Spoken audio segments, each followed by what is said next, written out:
13 मार्च 1940 London का Caxton hall गोलियों की आवाज से गूंज उठता है।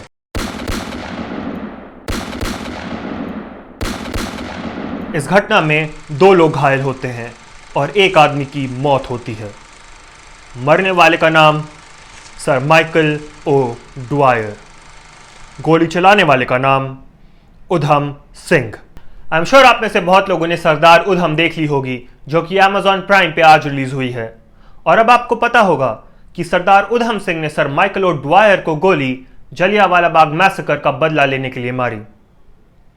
और आप ये जान के हैरान होंगे कि इस मूवी के रिलीज होने से पहले पंजाब और यूपीएससी से बाहर उधम सिंह को बहुत कम लोग जानते थे। इनफैक्ट जब सरदार उधम के डायरेक्टर सुरजीत सरकार से पूछा गया कि why is Udham Singh not as popular as Bhagat Singh, जो उधम सिंह जी हैं उनकी देशभक्ति कहीं भी कमतर नहीं थी शहीद भगत सिंह से। तो क्या वजह है कि वो इतने ज़्यादा मीडिया में आज बच्चा बच्चा उनको जानता है, लेकिन उधम सिंह जी को नहीं जानता है? इसकी क्या वजह है? सरकार के पास भी इस सवाल का कोई क्लियर जवाब नहीं था। And he just said that it is unfortunate that people don't know Udham outside Punjab and that is why he made this film.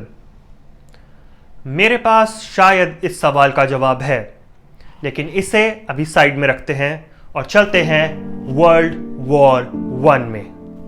World war 1 के दौरान भारत और पूरी दुनिया में इंडियन फ्रीडम फाइटर्स और रेवोल्यूशनरी ऑर्गेनाइजेशंस ब्रिटिशर्स को भारत से बाहर निकालने की कोशिश में थी। इन ऑर्गेनाइजेशंस का मानना था कि भारत को आज़ादी सिर्फ एक वायलेंट रेवोल्यूशन से मिल सकती है, और वो वर्ल्ड वॉर 1 का फायदा उठाकर भारत को ब्रिटिशर्स से आज़ादी दिलाना चाहते थे। ब्रिटिश सरकार इन लोगों को रेवोल्यूशनरी टेररिस्ट मानती थी और इनको रोकने के लिए ब्रिटिश गवर्नमेंट ने डिफेंस ऑफ इंडिया एक्ट 1915 लागू किया, जिसके अकॉर्डिंग सरकार किसी भी आदमी को बिना प्रॉपर एविडेंस और ट्रायल के जेल में डाल सकती थी। It was a war time law. लेकिन वर्ल्ड वॉर 1 खत्म होने के बावजूद ब्रिटिश सरकार ने इस लॉ को खत्म नहीं किया, बल्कि इसको एक्सटेंड किया in the form of anarchical and revolutionary crimes act AKA the Rowlatt act. Mahatma Gandhi ने इस लॉ को एक ब्लैक एक्ट करार दिया और वो इस लॉ के खिलाफ प्रोटेस्ट करने के लिए पंजाब पहुंचने ही वाले थे कि बीच में ही ब्रिटिश सरकार ने उन्हें अरेस्ट करके वापस बॉम्बे भेज दिया। 10 अप्रैल 1919 को पंजाब में Indian freedom fighters doctor Satyapal और सैफुद्दीन किचलू को राउलेट एक्ट को अपोज करने के जुर्म में गिरफ्तार कर लिया गया, जिसके चलते पूरे पंजाब में प्रोटेस्ट होने लगे। ये प्रोटेस्ट इतने बड़े पैमाने पर थे कि ब्रिटिश सरकार को 1857 के रिवोल्ट की याद आ गई और उन्होंने प्रोटेस्टर्स पे कई जगह गोलियां भी चलवाई। इन्हीं प्रोटेस्ट के चलते 13 अप्रैल 1919 बैसाखी वाले दिन ब्रिटिश सरकार ने पूरे पंजाब में कर्फ्यू की घोषणा की, लेकिन ये मैसेज अमृतसर से बाहर पंजाब के गांव तक नहीं पहुंचा।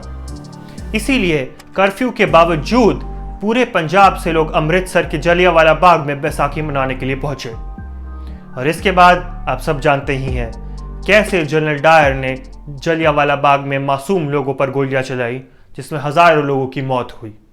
ऐसा माना जाता है कि जब यह घटना हुई तो उधम सिंह जलियांवाला बाग में मौजूद थे और उन्होंने अपनी आंखों से हजारों लोगों को गोलियों से छलनी होते हुए देखा। अब आप में से कुछ लोग सोच रहे होंगे कि उधम सिंह ने माइकल ओ ड्वायर को क्यों मारा, जबकि जलियांवाला बाग का मैसेकर तो जनरल डायर ने किया था। जब ये सारी घटनाएं हो रही थी तो पूरा पंजाब माइकल ओ ड्वायर के कंट्रोल में था। उन दिनों वे पंजाब के गवर्नर जनरल हुआ करते थे। ड्वायर ने ही प्रोटेस्टर्स पर गोलियां चलवाई और जलियांवाला बाग मैसेकर के बाद उन्होंने पंजाब में मार्शल लॉ रेट्रोस्पेक्टिवली लगाया ताकि जनरल डायर को बचाया जा सके। माइकल और ड्वायर का मानना था कि जनरल डायर ने कुछ गलत नहीं किया, और जब जलियांवाला बाग मैसेकर के बाद लोग भड़के तो उन्होंने पंजाब में एरोप्लेन से बमबारी भी करवाई। पंजाब में जितनी भी हिंसा हुई वो माइकल और ड्वायर की निगरानी में हुई। जलियांवाला बाग के बाद उधम सिंह ने गदर पार्टी ज्वाइन की। गदर पार्टी एक रेवोल्यूशनरी ऑर्गेनाइजेशन थी जिसकी स्थापना 1913 ओरेगन अमेरिका में लाला हरदयाल ने की। 1917 के बोल्शेविक रेवोल्यूशन के बाद गदर पार्टी कम्युनिज्म के इन्फ्लुएंस में आई।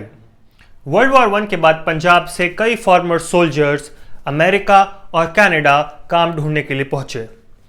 उनमें से एक उधम सिंह भी थे, जो अमेरिका में इलीगली घुसे मेक्सिको से। अमेरिका में उधम सिंह ने गदर पार्टी के साथ पूरा अमेरिका घूमा और भारत की आज़ादी के लिए कैंपेन किया। कुछ साल बाद उधम सिंह ने अपना नाम चेंज करके फ्रैंक ब्राज़ील रखा और एक अमेरिकन शिपिंग कंपनी ज्वाइन की और पूरी दुनिया घूमे और पूरी दुनिया में गदर पार्टी के मेंबर्स और कम्युनिस्ट पार्टी के मेंबर्स से कॉन्टैक्ट्स बनाए। और 1927 में उधम सिंह ने फाइनली भारत की धरती पे कदम रखा, भारत को आज़ादी दिलाने के लिए। और इससे पहले कि वो कुछ कर पाते, ब्रिटिश सरकार ने उन्हें 3 बंदूकें और 2 इलीगल मैगजीन्स के पोजेशन में अरेस्ट करके जेल में डाल दिया। और जेल में उधम सिंह की मुलाकात हुई भगत सिंह से। जेल में उधम सिंह की दोस्ती भगत सिंह से हुई। वे उन्हें अपना गुरु मानते थे और भगत सिंह से इंस्पायर होके ही उधम सिंह ने एथिज्म अडॉप्ट किया और अपनी बाल और दाढ़ी काट ली। 5 साल पंजाब में जेल में रहने के बाद उधम सिंह यूरोप और रशिया से होते हुए इंग्लैंड पहुंचे, जहां 21 साल के बाद उन्होंने माइकल ओडवायर को गोली मारकर जलियांवाला बाग का बदला लिया और अपने आप को ब्रिटिश पुलिस को सरेंडर कर दिया।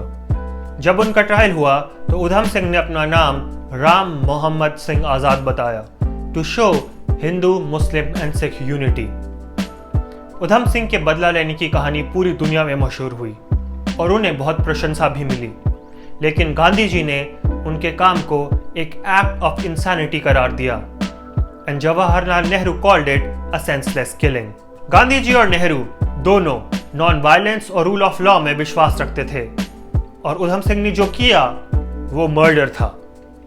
इसीलिए मेरा मानना है कि जब भारत आज़ाद हुआ तो उस समय की गवर्नमेंट ने सोचा होगा कि क्यों ना पॉजिटिव रोल मॉडल्स को प्रमोट किया जाए जो नॉन वायलेंस और रूल ऑफ लॉ के अंदर विश्वास रखते हैं, ताकि भारत के अंदर एक लॉ अबाइडिंग कल्चर डेवलप हो और शांति बनी रहे।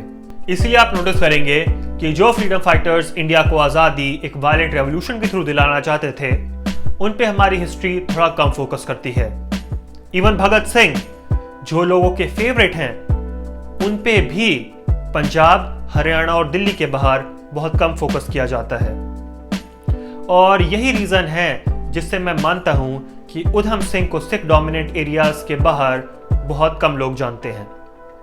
लेकिन एज इंडिया टर्न 75, मेरे को लगता है कि the people of India are mature enough to understand such complex freedom fighters, और इसीलिए हमें इन लोगों के बारे में और जानने की ज़रूरत है।